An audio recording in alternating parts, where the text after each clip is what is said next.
नमस्कार, स्वागत है आप सभी का डीडी न्यूज के इस खास बुलेटिन एक्सप्रेस न्यूज में, जहां हम आपके लिए लेकर आते हैं राजनीति, मनोरंजन, देश, दुनिया, खेल और व्यापार जगत की सभी बड़ी खबरों को एक्सप्रेस यानी फटाफट अंदाज में। मैं हूं जया सिन्हा, तो देखिए खबरें तेज रफ्तार से। कश्मीर घाटी में कड़ी सुरक्षा के बीच लोगों की आवाजाही पर पाबंदियों में ढील। शहर के कुछ इलाकों में लैंडलाइन सेवा बहाल कर दी गई है। जम्मू के 5 जिलों में 2G मोबाइल इंटरनेट सेवाएं बहाल करने के साथ ही कश्मीर घाटी में 35 थाना क्षेत्रों में प्रतिबंधों में ढील दी गई है। कश्मीर घाटी में सरकारी कर्मचारियों को अपने अपने कार्यालयों में जाने देने के लिए पाबंदियों में ढील दी गई। कश्मीर घाटी के 100 से अधिक टेलीफोन एक्सचेंज में से 17 टेलीफोन एक्सचेंज बहाल किए गए हैं और 23,000 लैंडलाइन फोन चालू कर दिए गए हैं। जम्मू कश्मीर की ताजा स्थिति पर राज्य के प्रधान सचिव योजना रोहित कंसल ने कहा कि सरकार का प्रयास होगा कि लैंडलाइन संचार पूर्ण रूप से जल्द बहाल हो जाए। श्रीनगर में 190 प्राथमिक विद्यालय आज से खुल गए हैं। इस बीच जम्मू कश्मीर पुलिस ने कहा है कि अफवाह फैलाने वालों से सख्ती से निपटा जाएगा। प्रशासन ने कहा कि समाज के सभी वर्गों के लोग प्रशासन का पूरी तरह से सहयोग कर रहे हैं और जनजीवन पूरी तरह से सामान्य है। हरियाणा में आगामी विधानसभा चुनाव के मद्देनजर भारतीय जनता पार्टी ने बिगुल बजा दिया है। रक्षा मंत्री राजनाथ सिंह ने पंचकुला के कालका संसदीय क्षेत्र में जन आशीर्वाद यात्रा को संबोधित करते हुए पाकिस्तान पर जमकर हमला बोला। उन्होंने कहा कि जम्मू कश्मीर के विकास के लिए अनुच्छेद 370 को निष्प्रभावी किया गया है। रक्षा मंत्री राजनाथ सिंह ने कहा कि आतंकवाद का समर्थन बंद करने के बाद ही पाकिस्तान से बातचीत हो सकती है। उन्होंने कहा कि अगर पाकिस्तान के साथ बातचीत होती है तो ये अब पाक अधिकृत कश्मीर पर होगी। भाजपा के कार्यकारी अध्यक्ष जेपी नड्डा ने हैदराबाद में एक जनसभा को संबोधित करते हुए कहा कि अनुच्छेद 370 हटाने का दशकों पुराना सपना पूरा हुआ। जेपी नड्डा ने कहा कि कांग्रेस केवल वोटों की राजनीति करती है। केंद्रीय मंत्री जितेंद्र सिंह ने कहा जम्मू कश्मीर का विशेष दर्जा खत्म होने के बाद लोगों को अब पाकिस्तान के कब्जे वाले कश्मीर के भारत में एकीकरण की दुआ करनी चाहिए। उन्होंने कहा कि इस ऐतिहासिक कदम के बाद हम पीओके को पाकिस्तान के अवैध कब्जे से मुक्त कराने और उसे 1984 में संसद में सर्वसम्मति से पारित प्रस्ताव के अनुरूप देश का अभिन्न हिस्सा बनाने की सकारात्मक सोच के साथ आगे बढ़ते हैं। जम्मू और कश्मीर से हज यात्रा के लिए गए 304 यात्रियों का पहला जत्था कल श्रीनगर लौट आया। राज्यपाल सत्यपाल मलिक के सलाहकार फारूक खान और डिविजनल कमिश्नर बशीर खान के अलावा पुलिस महानिरीक्षक कश्मीर क्षेत्र स्वयं प्रकाश पाणी ने यात्रियों का स्वागत किया। प्रधानमंत्री नरेंद्र मोदी अपनी भूटान की सफल यात्रा के बाद रविवार को स्वदेश लौट आए। विदेश मंत्री एस जयशंकर ने पालम हवाई अड्डे पर प्रधानमंत्री मोदी का स्वागत किया। प्रधानमंत्री नरेंद्र मोदी ने भूटान यात्रा को यादगार बताया। उन्होंने अपने ट्विटर संदेश में कहा कि धन्यवाद भूटान, ये एक यादगार दौरा था। इस प्यारे देश के लोगों द्वारा मुझे जो स्नेह मिला उसे कभी भुलाया नहीं जा सकता। मुझे वहां कई कार्यक्रमों में शामिल होने का सौभाग्य मिला। दौरे के परिणामों से द्विपक्षीय संबंधों को बढ़ावा मिलेगा। दुनिया के सबसे बड़े लोकतंत्र के प्रधानमंत्री नरेंद्र मोदी का विश्व के सबसे छोटे विश्वविद्यालय में संबोधन का अवसर कुछ खास रहा। ये रॉयल भूटान यूनिवर्सिटी की छात्रा के भावों से भी साफ झलका। रॉयल भूटान विश्वविद्यालय में युवाओं को संबोधित करते हुए पीएम मोदी ने भारत और भूटान के बीच शिक्षा पर आधारित पुराने और नए संबंधों का उल्लेख किया। भारत और भूटान के बीच अंतरिक्ष के क्षेत्र में सहयोग को नया आयाम मिला है। थिम्पू में दक्षिण एशियाई उपग्रह के ग्राउंड स्टेशन का भी उद्घाटन किया गया। इस मौके पर प्रधानमंत्री नरेंद्र मोदी ने कहा कि दोनों देश अब सहयोग के पारंपरिक क्षेत्रों से आगे बढ़ते हुए नए क्षेत्रों में सहयोग की शुरुआत कर रहे हैं। प्रधानमंत्री नरेंद्र मोदी ने भारत के चंद्र अभियान का जिक्र करते हुए कहा कि भूटान के अंतरिक्ष वैज्ञानिकों को इससे फायदा होगा। प्रधानमंत्री मोदी ने कहा कि भूटान विश्व में राष्ट्रीय खुशहाली के सिद्धांतों के लिए जाना जाता है। उन्होंने भूटान को खुशहाली, सौहार्द, एकजुटता और संवेदना के मूल्यों पर टिके रहने के लिए सराहना की। 2 दिवसीय यात्रा के दौरान प्रधानमंत्री नरेंद्र मोदी ने साफ संदेश दिया कि भूटान के विकास के प्रयासों में 130 करोड़ भारतीय भी उनके साथ कंधे से कंधा मिलाकर साथ चलने को तैयार हैं और देशों के बीच ये कदम ताल न सिर्फ तरक्की बल्कि खुशहाली का भी प्रतीक है। डिस्कवरी चैनल के लोकप्रिय कार्यक्रम मैन वर्सेस वाइल्ड का प्रधानमंत्री नरेंद्र मोदी वाला विशेष एपिसोड भूटान में बड़ा हिट साबित हुआ है। वहां सभी वर्गों के लोगों ने इस कार्यक्रम को बड़े चाव से देखा। केंद्रीय गृह मंत्री और बीजेपी अध्यक्ष अमित शाह ने कहा कि 3 तलाक के विरोध के पीछे तुष्टीकरण की राजनीति है। शाह ने कहा कि 3 तलाक किसी में हटाने की हिम्मत नहीं थी। दिल्ली के कॉन्स्टिट्यूशनल क्लब में आयोजित एक कार्यक्रम में अमित शाह ने कहा कि ये ऐतिहासिक कदम उठाने के लिए पीएम मोदी का नाम इतिहास के समाज सुधारकों में लिखा जाएगा। केंद्रीय गृह मंत्री अमित शाह ने कहा 3 तलाक एक कुप्रथा थी, इसमें कोई संदेह नहीं है। उन्होंने कहा कि हमें इस कुप्रथा को खत्म करने में 56 साल लग गए। उन्होंने कहा कि 3 तलाक पर कानून बनने से मुस्लिम महिलाओं को उनका हक मिला है। केंद्रीय गृह मंत्री अमित शाह ने कहा कि मूल आघात करने की जरूरत तुष्टीकरण की राजनीति पर है। 2014 में इस देश की जनता ने नरेंद्र मोदी के नेतृत्व में भाजपा को पूर्ण बहुमत देकर तुष्टीकरण की राजनीति के अंत की शुरुआत कर दी है। केंद्रीय गृह मंत्री अमित शाह ने कहा कि नरेंद्र मोदी सरकार ने 5.5 साल के अपने कार्यकाल के अंदर 25 से ज्यादा ऐतिहासिक निर्णय लेकर देश की दिशा बदलने का काम किया है। ये प्रधानमंत्री नरेंद्र मोदी के नेतृत्व का कमाल है। पाकिस्तानी सैनिकों ने संघर्ष विराम का उल्लंघन करते हुए राजौरी जिले में नियंत्रण रेखा पर कल लगातार दूसरे दिन भारत की अग्रिम चौकियों और गांवों को निशाना बनाया। रक्षा प्रवक्ता ने बताया कि कल शाम लगभग 6:45 बजे पाकिस्तानी सेना नौशेरा सेक्टर के कलाल क्षेत्र में मोर्टार दागने लगी और छोटे हथियारों से गोलीबारी करने लगी। भारतीय सेना ने इसका कड़ा जवाब दिया। राष्ट्रपति रामनाथ कोविंद ने कल महाराष्ट्र के राजभवन में जल भूषण भवन की आधारशिला रखी। इस भवन का इतिहास 200 साल पुराना है। जल भवन 1885 से ब्रिटिश गवर्नर्स और आजादी के बाद से भारतीय राज्यपालों का आधिकारिक आवास रहा है। इससे पहले इस भवन में कई सारे बदलाव कर पुराने भवन की मरम्मत का काम किया जा चुका है। 3 दिवसीय बाल्टिक क्षेत्र के दौरे पर गए उपराष्ट्रपति एम वेंकैया नायडू आज लिथुआनिया के प्रधानमंत्री के साथ करेंगे मुलाकात। दोनों नेता भारत लिथुआनिया बिजनेस फोरम की बैठक को करेंगे संबोधित। इससे पहले कल उपराष्ट्रपति एम वेंकैया नायडू ने दोनों देशों के बीच द्विपक्षीय कारोबार में बढ़ोतरी की प्रचुर संभावना को भी रेखांकित करते हुए कहा कि लिथुआनिया भारत के लिए एक महत्वपूर्ण प्रौद्योगिकी सहयोगी हो सकता है। लिथुआनिया की राजधानी विलियन्स में भारतीय समुदाय को संबोधित करते हुए नायडू ने उनसे दोनों देशों के बीच आर्थिक और सांस्कृतिक रिश्तों को मजबूती देने के लिए सेतु के तौर पर काम करने का आह्वान किया। उत्तराखंड के वीर सपूत लांस नायक संदीप थापा का भारतीय सेना द्वारा पूरे राजकीय सम्मान के साथ उनके निवास स्थान राजावाला गांव में अंतिम संस्कार किया गया। नौशेरा सेक्टर में पाकिस्तान की फायरिंग में लांस नायक संदीप थापा शहीद हो गए। हरियाणा के पूर्व मुख्यमंत्री और वरिष्ठ कांग्रेस नेता भूपेंद्र सिंह हुड्डा ने बागी तेवर अपना लिए हैं। रोहतक में अपने समर्थकों की रैली आयोजित कर उन्होंने कांग्रेस के खिलाफ जमकर हमला बोला। हुड्डा ने केंद्र सरकार के अनुच्छेद 370 पर निर्णय का समर्थन करते हुए कहा कि उनकी पार्टी कांग्रेस रास्ता भटक गई है। उन्होंने कहा कि ये वे कांग्रेस नहीं है जो पहले थी। भाजपा के वरिष्ठ नेता शिवराज सिंह चौहान ने कहा कि कांग्रेस की अंतरिम अध्यक्ष सोनिया गांधी को अनुच्छेद 370 पर अपनी राय स्पष्ट करनी चाहिए। उन्होंने कहा कि मैं इस मसले पर कांग्रेस के पूर्व अध्यक्ष राहुल गांधी से कुछ भी बोलने की अपेक्षा नहीं करता हूं, लेकिन सोनिया गांधी को अनुच्छेद 370 पर अपनी राय साफ करनी चाहिए। भारत रत्न दिवंगत उस्ताद बिस्मिल्लाह खान की पुण्यतिथि 21 अगस्त को उत्तर प्रदेश के वाराणसी में मनाई जाएगी। पुण्यतिथि के पूर्व संध्या पर शहनाई दंगल का आयोजन किया गया। इस कार्यक्रम में उस्ताद के बेटे नाजिम हुसैन और दत्तक पुत्री पद्मश्री सुमा घोष को बिस्मिल्लाह खान कला रत्न पुरस्कार से नवाजा गया। कर्नाटक के पूर्व मुख्यमंत्री एचडी कुमारस्वामी ने कथित फोन टैपिंग मामले की सीबीआई जांच कराने की राज्य सरकार की घोषणा पर कहा कि वे किसी जांच के लिए तैयार हैं। मुख्यमंत्री बीएस येदियुरप्पा ने पिछली जनता दल एस कांग्रेस गठबंधन सरकार के समय के कथित फोन टैपिंग मामले की सीबीआई जांच की घोषणा की।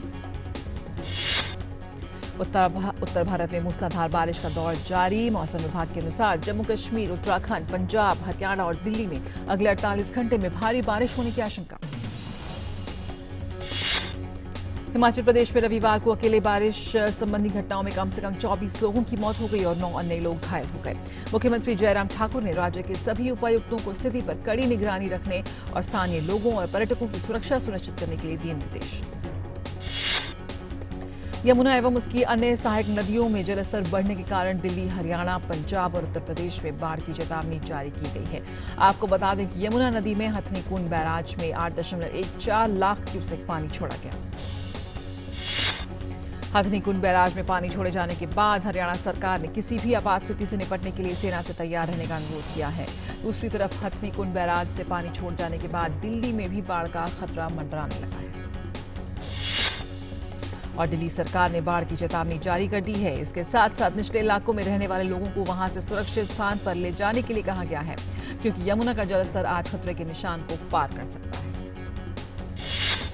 केरल में बाढ़ की वजह से मरने वालों की संख्या बढ़कर 131 हो गई।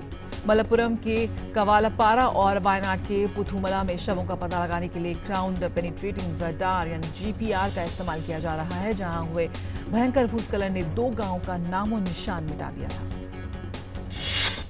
और कर्नाटक में बारिश से संबंधित घटनाओं में रविवार को मरने वालों की संख्या बढ़कर 76 हो गई, जहां 10 और लोगों के शव मिले हैं, जबकि 10 लोग अब भी लापता बताए जा रहे हैं। राज्य के उत्तरी, तटीय और मलनाड क्षेत्र बारिश, बाढ़ और भूस्खलन की घटनाओं से बुरी तरह से प्रभावित हैं।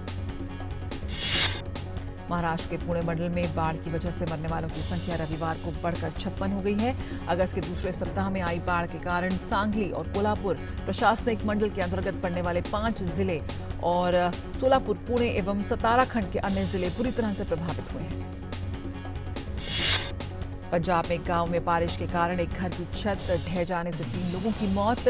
व्यास नदी में जलस्तर बढ़ जाने के कारण पंजाब के गुरदासपुर जिले के गांव में आई बाढ़ के कारण फंसे हुए 11 लोगों को बचाया गया। राजस्थान में अब बाढ़ का पानी घट रहा है और राज्य में बाढ़ जैसी कहीं कोई स्थिति नहीं है। राज्य में 15 जून से बारिश जनित घटनाओं में तकरीबन 50 लोगों की मौत हो गई और 500 लोगों को बारिश प्रभावित इलाकों से निकाला गया। पश्चिम बंगाल में शहरी इलाकों, खासकर दक्षिण बंगाल के अधिकतर हिस्सों में 2 से मूसलाधार बारिश के बाद अब स्थिति में सुधार हो रहा है। चेन्नई और इसके आसपास के भी कई हिस्सों में बारिश हुई है। मौसम विभाग ने वहां अगले 2 दिन में बारिश होने की संभावना जताई है। जम्मू के भी कई इलाकों में मूसलाधार बारिश से तवी समेत प्रमुख नदियों का जलस्तर बढ़ रहा है। कठुआ और सांबा जिलों में अचानक बाढ़ आ गई है। हिमाचल प्रदेश में भारी बारिश और बाढ़ से राष्ट्रीय राजमार्ग संख्या 3 को क्षति पहुंची है। मनाली से कुल्लू को जोड़ने वाला मार्ग आंशिक रूप से क्षतिग्रस्त है। हिमाचल प्रदेश के शिमला, कुल्लू, बिलासपुर और सोलन जिले में आज सभी शैक्षणिक संस्थाओं को बंद रखने का फैसला प्रशासन ने किया है। राज्य में भारी बारिश जारी रहने के मद्देनजर ये कदम उठाया गया। महाराष्ट्र के धुले में निमगुल गांव के पास एक बस की कैंटर ट्रक से टकरा जाने से 10 की मौत और 20 घायल हो गए। सुप्रीम कोर्ट कर्नाटक राज्य विधानसभा में बागी कांग्रेस जदयू के विधायकों की उनकी अयोग्यता को चुनौती देने वाली याचिका पर फिर शुरू करेगा सुनवाई। सुप्रीम कोर्ट में अयोध्या मामले पर आज सुनवाई होगी। पिछले कई दिनों में सुप्रीम कोर्ट में इस मामले पर अवैध सुनवाई हो रही है। Supreme Court Unnao gangrape case की पीड़िता व परिवार वालों के साथ सड़क हादसे के मामले में आज सुनवाई करेगा। सीबीआई इस मामले में केस का स्टेटस बताएगी। कोर्ट ने सीबीआई को 15 दिन में जांच पूरी करने के लिए आदेश दिया था। दिल्ली की एक अदालत मध्य प्रदेश के मुख्यमंत्री कमलनाथ के भतीजे रतुल पुरी की याचिका पर फिर करेगा सुनवाई। याचिका में अगस्ता वेस्टलैंड चॉपर घोटाला मामले में उनके खिलाफ जारी गैर जमानती वारंट को रद्द करने की गई है मांग। दिल्ली की एक अदालत अगस्ता वेस्टलैंड चॉपर घोटाले में गिरफ्तार कथित बिचौलिया क्रिश्चियन मिशेल की जमानत याचिका पर करेगा सुनवाई। याचिका में सीबीआई और प्रवर्तन निदेशालय द्वारा दायर मामलों में जमानत की मांग। सर्वोच्च न्यायालय व्हाट्सएप पर ट्रेसेबिलिटी लागू करने के मामले को मद्रास उच्च न्यायालय से सर्वोच्च न्यायालय स्थानांतरित करने के अनुरोध वाली याचिका पर करेगा सुनवाई। सीबीआई ने 354 करोड़ रुपए के बैंक घोटाला मामले में मोजरबेया के तत्कालीन कार्यकारी निदेशक तथा अन्य के खिलाफ मुकदमा दर्ज किया है। केंद्रीय जांच एजेंसी ने रतुल पुरी के अलावा कंपनी एवं 4 अन्य निदेशकों के खिलाफ इस संबंध में मामला दर्ज किया। अब एक छोटे से ब्रेक का, बने रहिए हमारे साथ, हम जल्द हाजिर होते हैं।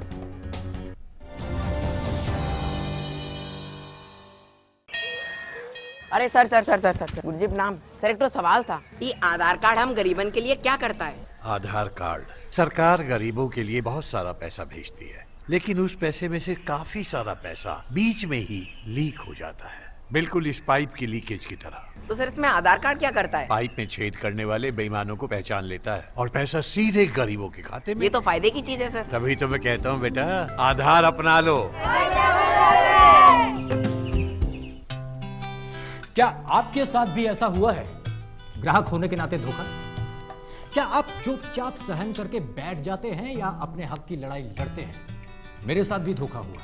बस अपनी शिकायत लिखी, अपोजिट पार्टी के फैक्ट्स और डॉक्यूमेंट्स के साथ कंज्यूमर फोरम में जमा कर दी। न वकील की फीस लगी और फैसला भी 3 महीने में आ गया। आप भी सोचिए मत, अपने हक की लड़ाई कंज्यूमर फोरम में लड़िए। जागो ग्राहक जागो।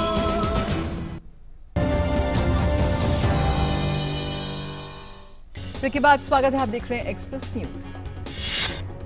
देश की सबसे बड़े bank state bank of India ने ऑटो डीलर्स को राहत दी है। बैंक ने मांग में कमी का सामना कर रहे वाहन डीलरों की कर्ज चुकाने की अवधि बढ़ा दी है।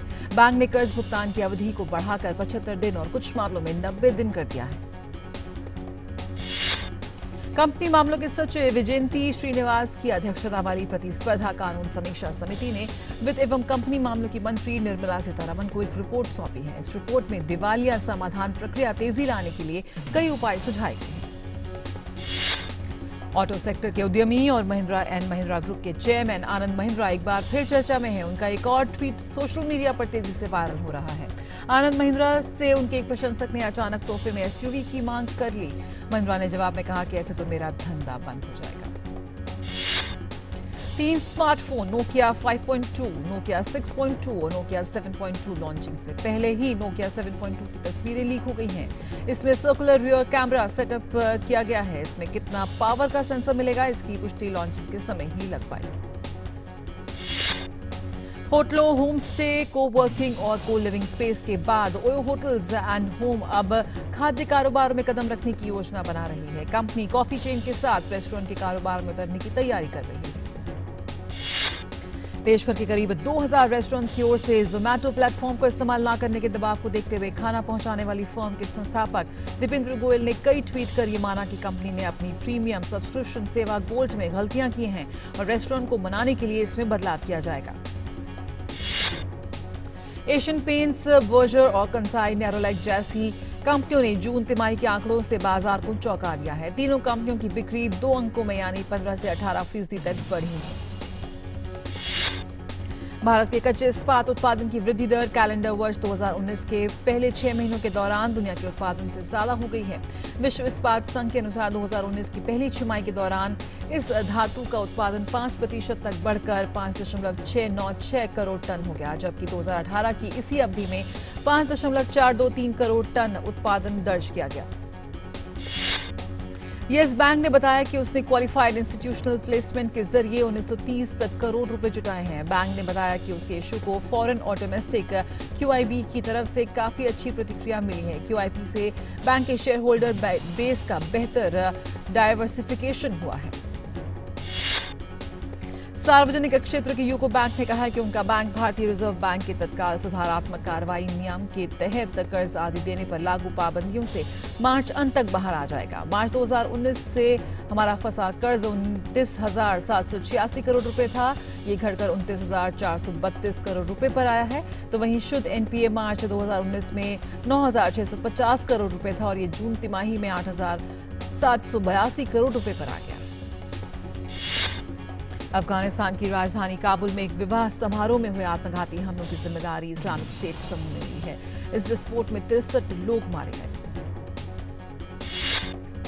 काबुल में हुए इस वेडिंग हॉल में हुए इस घातक बम हमले की भारत ने भी कड़ी निंदा की है। इस आतंकी हमले के साजिशकर्ताओं और उन्हें शरण देने वालों को तत्काल कानून के कटघरे में खड़ा करने की मांग की है। विदेश मंत्रालय ने जारी एक बयान में इस हमले में मारे गए लोगों के परिवारों के प्रति शोक संवेदना प्रकट की।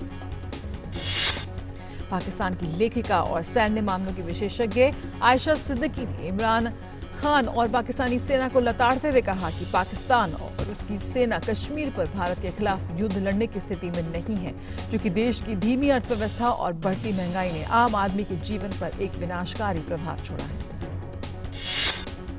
पाकिस्तान के खैबर पख्तूनख्वा प्रांत में रिमोट कंट्रोल के जरिए किए गए एक विस्फोट में 5 लोगों की मौत हो गई और 17 अन्य घायल हो गए। ब्रिटेन के प्रधानमंत्री के रूप में कमान संभालने के बाद बोरिस जॉनसन इस सप्ताह यूरोपीय देशों की राजधानियों का दौरा करेंगे। ब्रिटेन के प्रधानमंत्री की यात्रा इस आशंका के बीच हो रही है कि 2.5 महीनों में ब्रेक्जिट समझौता नहीं हो पाएगा। अपनी यात्रा में बोरिस जॉनसन बुधवार को बर्लिन जाएंगे, जहां वे जर्मन चांसलर के साथ बातचीत करेंगे और फ्रांस के राष्ट्रपति इमैनुअल मैक्रों से वार्ता के लिए गुरुवार को पेरिस पहुंचेंगे। ब्रिटेन ने इस्लामिक स्टेट के आतंकवादी रहे जिहादी जैक की ब्रिटिश नागरिकता खत्म कर दी है। उसके पास अपने पिता की वजह से कनाडा की नागरिकता भी है। तंजानिया में तेल के एक टैंकर में धमाके की घटना में मरने वालों की संख्या बढ़कर 95 हो गई है। मारोगोरो नगर में शनिवार को तेल का एक टैंकर पलट गया था, जिसके बाद उससे तेल लेने के लिए वहां लोगों की भीड़ जुट गई और तभी टैंकर में भीषण धमाका हो गया। जिब्राल्टर के अधिकारियों द्वारा इस हफ्ते से शुरू में हिरासत में छोड़ा गया ईरानी तेल सुपर टैंकर अमेरिकी वारंट को धत्ता बता जल्द ही भारतीय चालक दल के सदस्यों के साथ आगे की यात्रा पर रवाना हो सकता है। अफगानिस्तान की स्वतंत्रता के आज 100 साल पूरे हो गए हैं। राजधानी काबुल सज धज कर तैयार है और कई बड़े आयोजनों की तैयारी भी पूरी की जा चुकी है। अफगान तालिबान ने कहा है कि पाकिस्तान में बलूचिस्तान प्रांत में एक मस्जिद में हुए विस्फोट में उसके सरगना मुल्ला हैबतुल्ला अखुंजादा के भाई के मारे जाने से अमेरिका के साथ उसकी शांति वार्ता पर कोई असर नहीं पड़ेगा।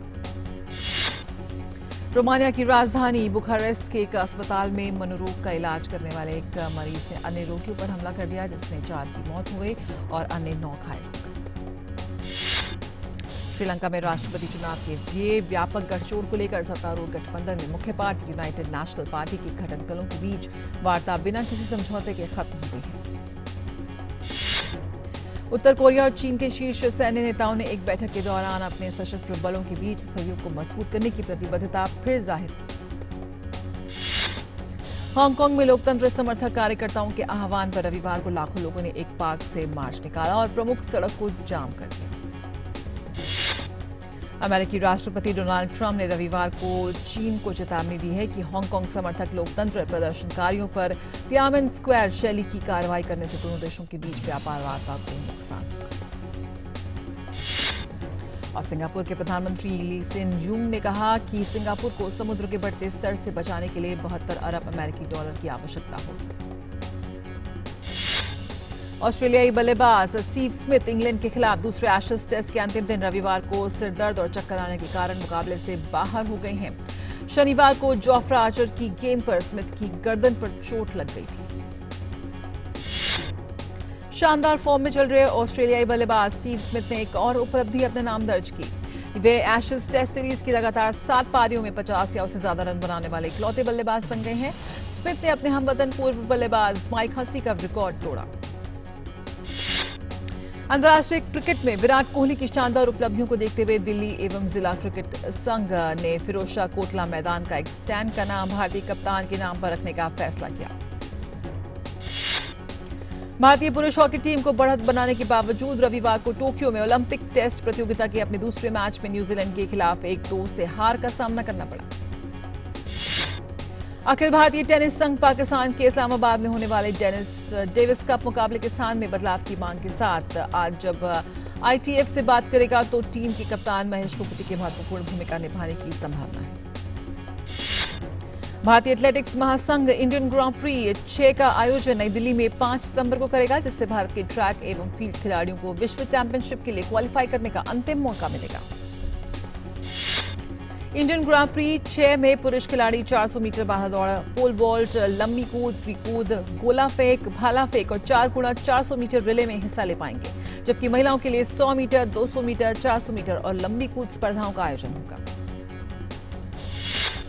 2 जुलाई से यूरोपीय स्पर्धाओं में ये हिमा का 6ठा स्वर्ण पदक है। जी हां, हिमा ने फिर किया कमाल। इस स्पर्धा में हालांकि अधिकांश बड़े नामों ने हिस्सा नहीं लिया। दूसरी तरफ अनस ने पुरुष 300 मीटर दौड़ में 32.41 सेकंड के समय के साथ गोल्ड जीता।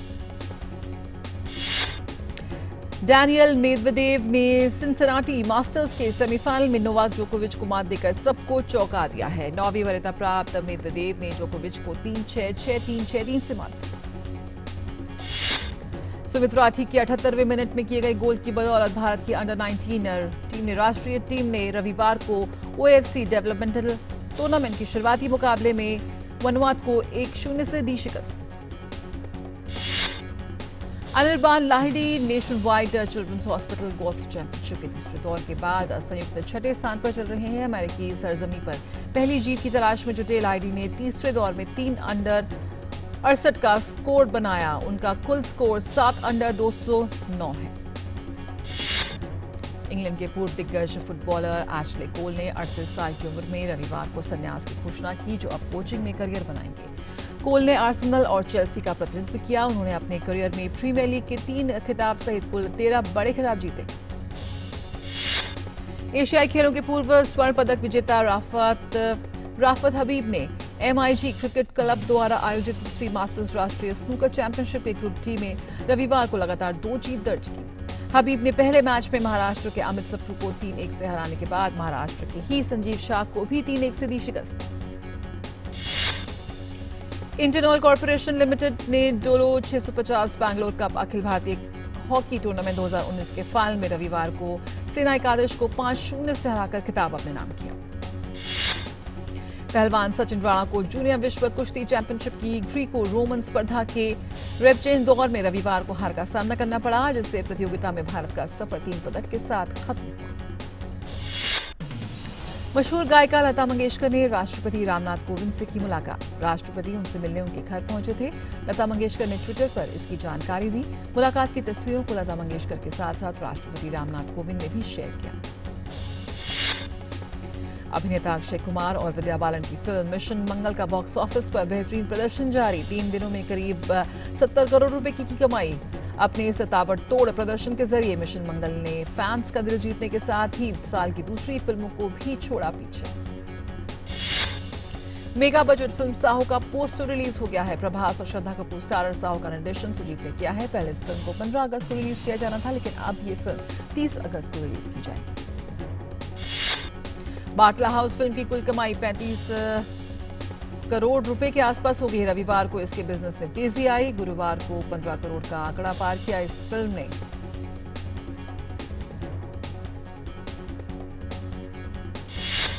और पहली बार सिल्वर स्क्रीन पर एक साथ नजर आएंगे अमिताभ बच्चन और अभिनेता चिरंजीवी। करीब 2 साल से बन रही सायरा नरसिम्हा रेड्डी फिल्म रिलीज होने के लिए है तैयार।